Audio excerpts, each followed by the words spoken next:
Hello friends, स्वागत है आप लोगों का अपने यूट्यूब चैनल ब्रह्मर्षि आईएएस में। मैं स्वीटी सिंह आप लोगों के बीच एक बार फिर से मैं उपस्थित हूँ एक टॉपिक को लेकर, जो कि आप लोग अपनी स्क्रीन पर देख पा रहे होंगे। क्या सिविल सर्विसेज को मात्र एक नौकरी हम लोग मान सकते हैं? नौकरी तो है, लेकिन मात्र शब्द का जो मैंने यहाँ पर इस्तेमाल किया है, इसको ध्यान आप लोग दीजिएगा कि क्या सिर्फ एक नौकरी मानकर इसे हम लोग तैयारी करें या करना चाहिए। इसको बताने का सिर्फ रीजन इतना मात्र है आप लोगों को फ्रेंड्स, कि जब तक हम लोग किसी की चीज़ के बारे में नहीं जानते हैं, किसी की इम्पोर्टेंस ही नहीं जानते हैं, ठीक है, तब तक उसको हम लोग पाने के लिए जो एक सही मार्गदर्शन होता है, सही मार्ग होता है, उसका हम लोग चयन कर नहीं पाते हैं। ठीक है, अगर किसी की इम्पोर्टेंस ही हम लोग कम आंक लेंगे तो उसके लिए हम मेहनत भी कम करेंगे, जाहिर सी बात है। और अगर इम्पोर्टेंस ज़्यादा है तो हम ज़्यादा मेहनत करेंगे, ये हमारा ह्यूमन नेचर है। तो इसीलिए मैं इस टॉपिक को हमने चुना है। और हमारा फ्रेंड्स, ये जो भी वीडियो मैंने बनाया, जैसे पिछली जो वीडियो मैंने बनाया था कि क्या सिविल सर्विसेज की जो परीक्षा है वो कठिन है या सरल है, इस सब का एक ही मोटिव है कि आप लोगों को जो मतलब आप लोगों का अंतर मन है, मैं उसे जागृत करना चाहती हूँ, उसे उत्साहित करना चाहती हूँ इसके तैयारी के प्रति। और जो कि मैं रियल में जो तर्क है उससे, ऐसा नहीं है कि बेवजह मैं बातें कर रही हूँ। यहाँ पे जो कुछ भी बातें मैं बता रही हूँ उसका अपना एक तर्क है। अगर आप लोग कहीं भी उसका एनालिसिस करोगे तो आप सही पाओगे। एक मेरा आप लोगों से ये चीज़ कहना है फ्रेंड्स कि आप लोग जो यूपीएससी है, इसके प्रति अपनी प्रवृत्ति को लालची बनाना पड़ेगा।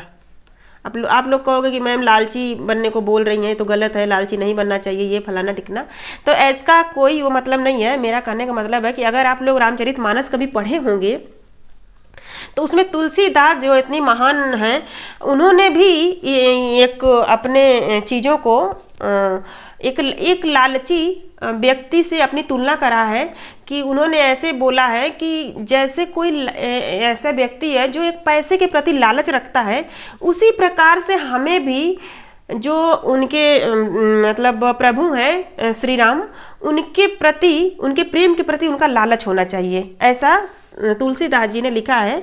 जो कि उनके, अगर आप लोग रामचरितमानस पढ़ोगे तो लास्ट में एक दोहा मिलेगा कि कामी ही नारी पियारी जीमी, लोभी ही प्रिय जिमी दाम, अतिमी रघुनाथ निरंतर प्रिय लागहु मोहि राम।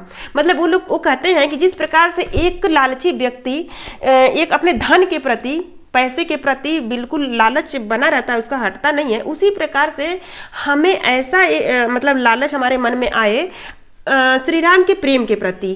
तो अगर इतने बड़े विद्वान लालची व्यक्ति से अपनी तुलना कर सकते हैं तो हम लोग क्यों नहीं कर सकते? उसी प्रकार से हम अगर वो कर सकते हैं तो हम लोग यूपीएससी के प्रति यही चीज़ अप्लाई नहीं कर सकते हैं? कर सकते हैं कि नहीं कर सकते हैं? तो हम यही कह रहे हैं कि यूपीएससी के प्रति आप लोगों को थोड़ा सा लोभ पैदा करना पड़ेगा अपने दिल में, क्योंकि जब तक हम किसी की चीज़ के प्रति लोभ नहीं पैदा करते हैं तब तक हम सच में उसका मतलब उसके पाने के लिए प्रयास नहीं कर पाते हैं। ठीक है, तो मेरा बस यही आप लोगों से बताना उद्देश्य है। दूसरी बात, हमारा टॉपिक है फ्रेंड्स कि क्या हम लोग एक जॉब मान सकते हैं यूपीएससी को? तो मेरा यहाँ पे एक स्टेटमेंट है कि हाँ, हम लोग इसे एक जॉब मान सकते हैं, क्योंकि जो जॉब है ये क्या है? ऐसा नहीं है कि जो यूपीएससी क्लियर करेगा वो कोई बॉस बन जाएगा या उसके पास कोई रूल रेगुलेशन नहीं होगा, कोई बंधन नहीं होगा, एकदम फ्री हो जाएगा, ऐसा कुछ नहीं है। वो क्या बनेगा? एक सर्वेंट बनेगा, नौकर बनेगा, सबसे बड़ा नौकर, सरकार का नौकर।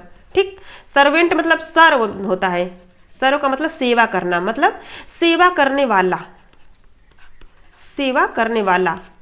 तो ये अपना चरित्र होता है एक नौकर का, इसलिए हम लोग इसको जॉब मान सकते हैं।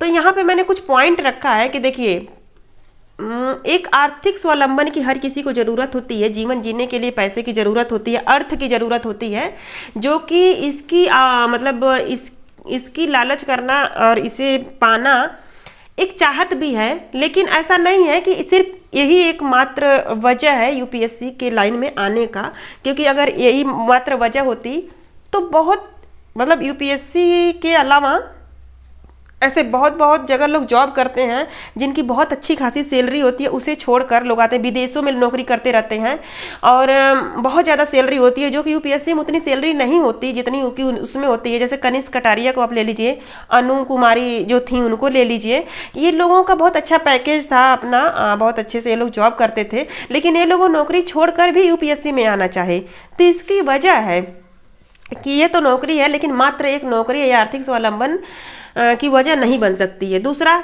यह एक सिविल सर्वेंट होता है, जो मैंने अभी बताया कि सर्वेंट ही होता है, ठीक है, सेवा करने वाला।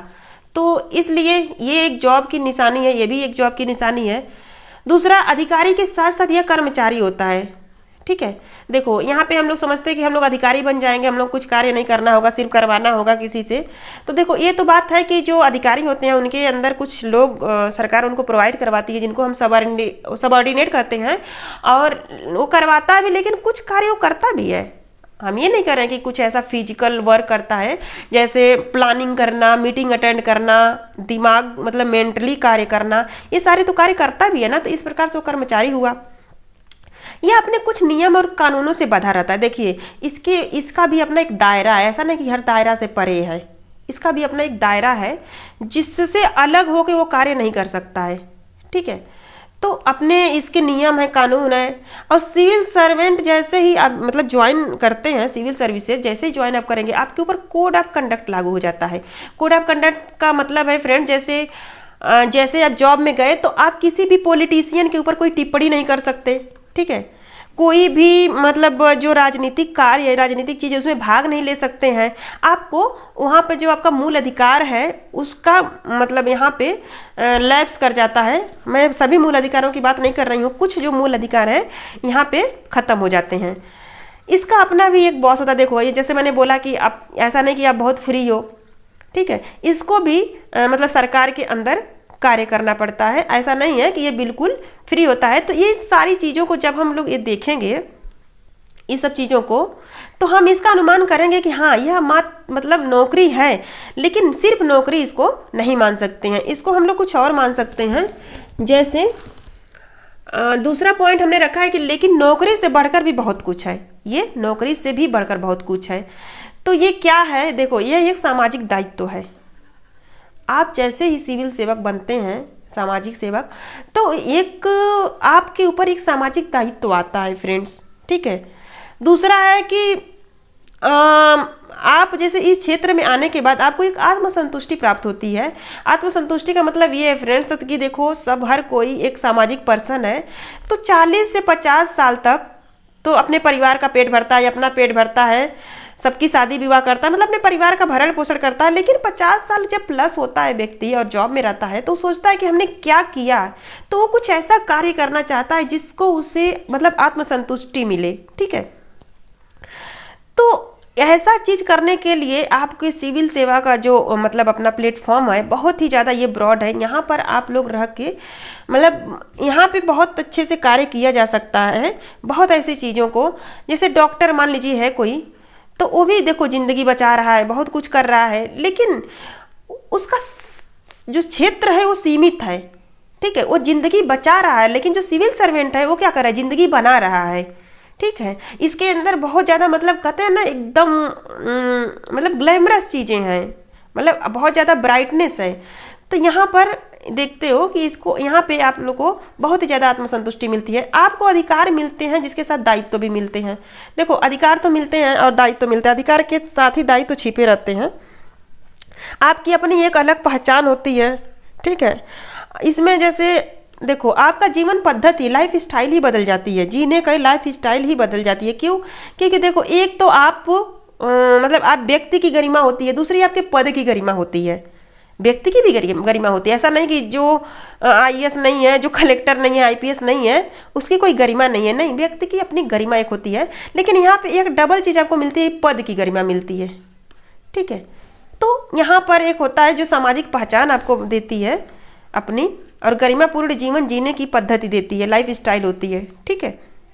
इसके बाद अगर आप देखेंगे कि आपको सर्विस सिक्योरिटी मिलती है। जैसे देखिए फ्रेंड्स, दूसरी जॉब में इतना ज़्यादा सिक्योरिटी नहीं मिलती है, आपको जब चाहे जॉब से हटाया जा सकता है, लेकिन यूपीएससी में आने के बाद आपको लगभग 100% तक गारंटी मिलती है। आपको ऐसे हटाया नहीं जा सकता। हटाया तो जा सकता है, लेकिन हटाना इतना आसान नहीं है। अगर जैसे कोई सिविल सर्वेंट है, उस पर कोई आरोप लगता है, तो उस पर जो है यूपीएससी खुद इन्वॉल्व होती है और हर चीज़ पर उसकी मतलब चेकिंग होती है, जांच होती है कि वास्तव में उसका अपराध साबित मतलब रियल में रहेगा तभी साबित हो पाएगा, वरना यूं ही किसी को हटाया नहीं जा सकता। तो सर्विस सिक्योरिटी यहाँ पे आपको प्रोवाइड कराई जाती है। दूसरी, आपको सोशल सिक्योरिटी भी मिलती है। सोशल सिक्योरिटी का मतलब जैसे देखिए, आप कहीं भी है, जैसे आप जा रहे हो, ट्रेन में जा रहे हो और आपके पास रिजर्वेशन नहीं है, तो आपने टीटी से अगर बोल दिया कि आप देख लो क्या है कैसे है, तो वो आपको प्रेफरेंस देगा। कहीं भी आप समाज में हो तो आपको प्रेफरेंस मिलेगा। मतलब कई कारणों से आपको प्रेफरेंस मिलता है, जिसकी वजह से आप बहुत जगह उपस्थित न रहते हुए भी हर जगह उपस्थित होते हो। तो ये आपको कॉन्फिडेंस इतना बढ़ाता है कि आप सोच भी नहीं सकते। आप जॉब में जाने के बाद ही आपको पता चलेगा। आपको अभी इस बात का एहसास इतना नहीं हो पाएगा, लेकिन फिर भी मैं बताने की कोशिश कर रही हूँ, क्योंकि यही सब चीज़ें हैं जो आपको अलग बनाती हैं, अलग करती हैं, तैयारी करने की दिशा को बदलती हैं, जिससे कि आप लोग अपनी मंजिल को प्राप्त कर पाते हो। आप एक विशिष्ट वर्ग में शामिल हो जाते हो। ठीक है, आप कितना भी, जैसे मान लो कि कोई मार्क्स विरोधी है, कहे कि मैं वर्ग को नहीं मानता हूँ, ये नहीं करता हूँ, वो नहीं करता हूँ, लेकिन यहाँ पे आपका वास्तव में आप एक विशिष्ट वर्ग में शामिल हो ही जाते हो। दूसरी चीज़ है, आपको बहुत सारे ऐसा अवसर इसमें प्राप्त होते हैं जिसमें आप अपनी क्षमता को, अपनी योग्यता को साबित कर सकते हो। जैसे कि मान लो कि व्यक्ति की जो भी है काम करने का बहुत ज़्यादा इसमें अवसर मिलता है। दूसरी नौकरियों की अपेक्षा दूसरी नौकरी में इतना ज़्यादा अवसर नहीं मिलता है जितना कि इस मतलब परीक्षा में आपको मिलता है। ठीक है, और आप खुद को इसमें बहुत ज़्यादा सुरक्षित महसूस करते हो। ठीक है, इसमें जो कुछ भी है स्टेट आपके, जैसे देखिए आपने अगर सेलेक्ट हो गए, आप जैसे मान लो कि सेलेक्ट हो गए, तो आपको इसके साथ ही आपको तो जो मिलेगा वो मिलेगा आपके परिवार को, ठीक है, आपके गांव को, आपके जिले को, आपके क्षेत्र को, आपके राज्य को, पूरे चीज़ों का परसेप्शन ही बदल जाएगा और आप एक बिल्कुल मतलब अलग व्यक्ति बन जाओगे। आपका गरिमापूर्ण नौकरी एक है, मतलब आप लोगों का नेतृत्व करता बन जाते हैं, आप लोगों के आदर्श बन जाते हैं। ठीक है, तो इसको सिर्फ एक नौकरी मान लेना जायज़ नहीं है, इसके साथ न्याय करना नहीं है। ठीक है फ्रेंड्स, तो देखिए फ्रेंड्स, ये सब चीज़ें बताने का मेरा सिर्फ एक ही अर्थ था कि अगर आप लोग इस सारी चीज़ों को नहीं जानोगे, नहीं करोगे, तो इसके अनुकूल आप अपनी तैयारी नहीं कर पाओगे। ठीक है, इसे पाने के लिए, इसमें सेलेक्ट होने के लिए आप ऊर्जावान बनिए। ठीक है, इतने चीज़ों करने के लिए कर्मठ बनिए। ठीक है, दृढ़ संकल्प लीजिए, डिसिप्लिन मेंटेन कीजिए। ठीक है, आपकी मानसिक ऊर्जा को जागृत करने के लिए ही यह वीडियो बनाना मेरा उद्देश्य है। ठीक है, तो जो भी स्टूडेंट्स हमारे हैं और इसमें बिगनर्स हैं, वो ये सब चीज़ों को समझकर, जानकर, बूझकर, आप लोग लॉकडाउन में परेशान हैं, मैं जानती हूँ इस बात को, लेकिन इसके बाद भी पढ़ना हमारा धर्म है। हम स्टूडेंट्स हैं, टीचर्स हैं, जो भी, सिर्फ हम लोग का एक ही धर्म होता है, पढ़ना और पढ़ाना। ठीक, तो आप लोग इस पर जो है पढ़ाई करते रहिए, तैयारी करते रहिए, और एग्ज़ाम जो भी 10 अक्टूबर को जिनको देना है उसके लिए तैयारी करें। जिन्हें 2022 में अपीयर होना हो, 2023 में अपीयर होना है, वो लोग भी अपनी तैयारी करते रहें। और वीडियो यदि आप लोगों को पसंद आती है तो इसको लाइक, सब्सक्राइब और शेयर भी कर सकते हैं। और सुरक्षित रहिए, घर में रहिए। वीडियो को देखने के लिए आप लोगों का बहुत बहुत धन्यवाद।